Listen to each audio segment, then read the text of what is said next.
దేవుడిచ్చేటువంటి బహుమానములు అనేటువంటి అంశాలని మనం నేర్చుకోబోతున్నాం. అందరూ ఒకసారి చెప్పండి అమ్మా. దేవుడిచ్చేటువంటి బహుమానములు అనేటువంటి అంశాన్ని మనం నేర్చుకోబోతున్నాం. యాకోబు పత్రిక 1వ అధ్యాయము 17వ వచనాన్ని మనం చదువుకొని తదుపరి దేవుడిచ్చేటువంటి 3 గిఫ్ట్లు మనం చూడబోతున్నాం. యాకోబు పత్రిక 1వ అధ్యాయము 17వ వచనాన్ని మనం చదువుకున్నట్లయితే, శ్రేష్టమైనటువంటి ప్రతి ఈవియు, సంపూర్ణమైనటువంటి ప్రతి వరమును, పరసంబంధమైనది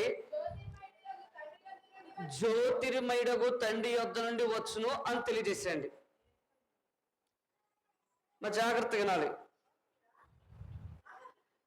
దేవుడిచ్చేటువంటి బహుమానములు ఎలా ఉంటాయి అంటే శ్రేష్టమైనవి అని తెలియజేశాడు. మరి దేవుడిచ్చే బహుమానం ఎలాంటివి? శ్రేష్టమైనవి, విలువైనటువంటి బహుమానములు దేవుడు మనకు అనుగ్రహింపజేస్తున్నాడు. శ్రేష్టమైనటువంటి ప్రతి ఈవియు ఎక్కడి నుంచి వచ్చిందని తెలియజేశాడు అంటే జ్యోతిర్మయుడగు దేవుని యొద్ద నుండే మనకు వస్తుంది అని తెలియజేశాడు. కాబట్టి శ్రేష్టమైన బహుమానాలు అంటే ఏంటో మనం ఆలోచించబోతున్నాం. ఇప్పుడు మన జీవితంలో ఏది మనకి అనుగ్రహింపచేసినా కానీ దేవుని యొద్ద నుంచే మనకు వచ్చింది. కాబట్టి ఈ ఉదయకాల సమయంలో మనం ఏం నేర్చుకోబోతున్నామంటే దేవుడిచ్చేటువంటి బహుమానములు అనేటువంటి అంశాన్ని మనం నేర్చుకోబోతున్నాము. ఈ బహుమానములు ఎక్కడి నుండి వస్తాయి అంటే దేవుని యొద్ద నుండి వస్తాయి అనేటువంటి విషయాన్ని మనం గుర్తుపెట్టుకొని జీవించాలి.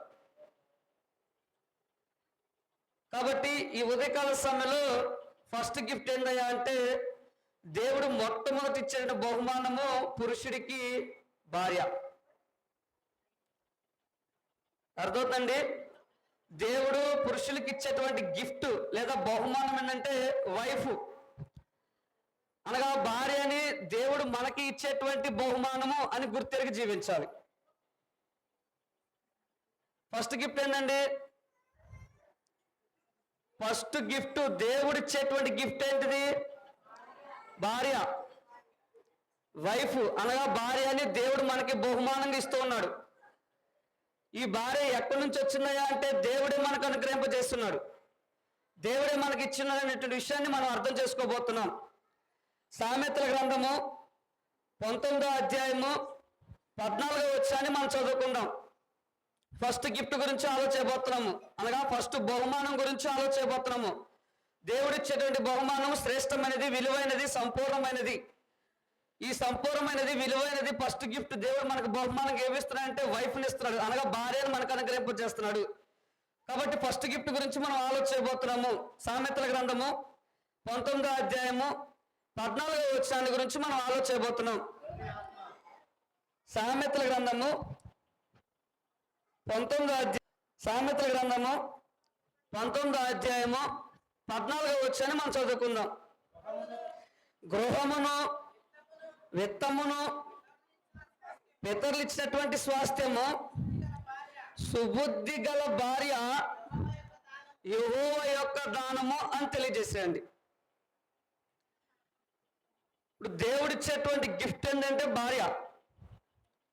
ఈ సుబుద్ధి కలిగినటువంటి భార్య ఎవరికైతే దక్కిద్దో వాళ్ళ అదృష్టవంతులు.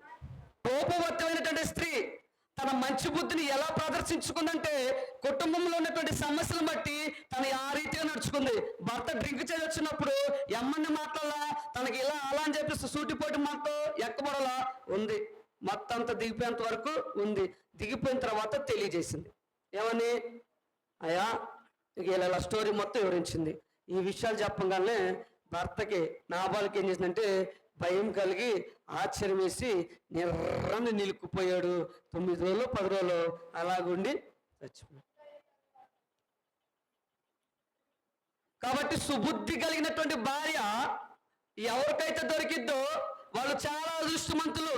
కాబట్టి భర్త మీదకి వచ్చినటువంటి ఉపద్రవాన్ని తప్పించుకుంది, భర్తకి తెలియజేసింది. భర్త తెలియజేసినప్పుడు కూడా తను ఆశ్చర్యపోయి భయపడిపోయాడు, తన జీవనాన్ని కోల్పోయాడు. కాబట్టి స్త్రీలకు ఉన్నటువంటి మనము మన పురుషులు రాబట్టాలి. కాబట్టి మనం ఆయా సందర్భం బట్టి, సమస్యను బట్టి మన వ్యవహారం చాలా వినయంగా ఉండాలా. ఎప్పుడు పడితే ఎప్పుడు ఎలా పడతాలో మాట్లాడడానికి అవకాశం అనేది లేదు. ఉన్నటువంటి కుటుంబంలో సమస్యను బట్టి నేను ఇప్పుడు ఈ మాట మాట్లాడితే గొడవ రేజ్ అయిద్దా తగ్గిపోయిద్దా అనేటువంటి ఆలోచన కలిగి ఎలా మాట్లాడాలో అలాగే మాట్లాడాలి. ఒకవేళ బాధల్లో సమస్యలు ఉంటే భర్తను నెమ్మదిపరచాలి తప్ప నా భర్త అట్లా చేశాడు, నా భర్త ఇట్లా చేశాడు, నేను తలెత్తుకోలేకపోతున్నా, అదెత్తుకోలేకపోతున్నా, నేను చచ్చిపోతానంటే అబిగేల్ చచ్చిపోయిందా? సావు ఒకటే మార్గమా? సావు ఒకటే మార్గం అండి. చచ్చిపోవడానికి సావు ఒకటే మార్గం కాదు. సమస్యను సొల్యూషన్ చేస్తున్నటువంటి జ్ఞానం కలిగి జీవించాలి. కాబట్టి యవ్వన కాలంలో వివాహం చేసుకోబోతుంటే వంశీ కూడా ఎలాంటి సుబుద్ధి కలిగినటువంటి స్త్రీ దొరకాలని ప్రార్థన చేయండి. లేదా అలాంటి మనస్తత్వం లేకపోతే అందరి మనస్తత్వం అలా సుబుద్ధి కలిగినటువంటి అబిగేల్ లాగా మనసులు మారాలని ప్రార్థన చేయండి. కాబట్టి దేవుడిచ్చేటువంటి ఫస్ట్ గిఫ్ట్ ఏంటయ్యా అంటే భార్య, వైఫ్. దేవుడిచ్చేటువంటి ఫస్ట్ గిఫ్ట్. ఈ ఫస్ట్ గిఫ్ట్ లో దేవుడిచ్చాడు కాబట్టి సుబుద్ధి కలిగినటువంటి భార్య ఎవరికైతే దొరికిద్దో వారి కుటుంబం చాలా సంతోషకరంగా ఉంది.